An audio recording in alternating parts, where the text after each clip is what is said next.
చాలా వరకు మనం ఇన్స్టాగ్రామ్లో వీడియోలు చూస్తూ ఉంటాం. ఎట్లా చెప్తారంటే ఈ బిజినెస్లు ఎవ్వరితో డిస్కస్ చేయొద్దు, మనం సొంతంగా చేయాలి, రిజల్ట్ చూపెట్టాలి, అది ఇది అనుకుంటా.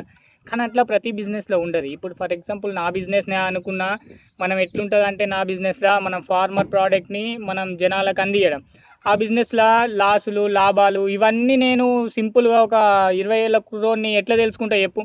నలుగురిని అడగాలి, తెలుసుకోవాలి. నేను దానికి డాక్టర్లని అడిగిన, మళ్ళీ గూగుల్లో సెర్చ్ చేసిన, పెద్ద పెద్ద బిజినెస్ మ్యాన్ తోటి మాట్లాడినా, మిల్లు వాళ్ళతో కాంటాక్ట్ అయినా, వాళ్ళ దగ్గర తెలుసుకున్నా.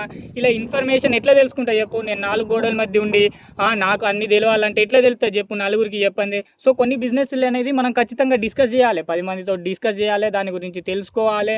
అప్పుడే మనకు అర్థమవుతుంది. మనకు వాళ్ళ అనుభవాలు చెప్తారు, కొందరు నెగిటివ్గా చెప్పచ్చు, పాజిటివ్గా చెప్పచ్చు. అవన్నీ నీ బిజినెస్కి ఖచ్చితంగా హెల్ప్ అవుతుంది.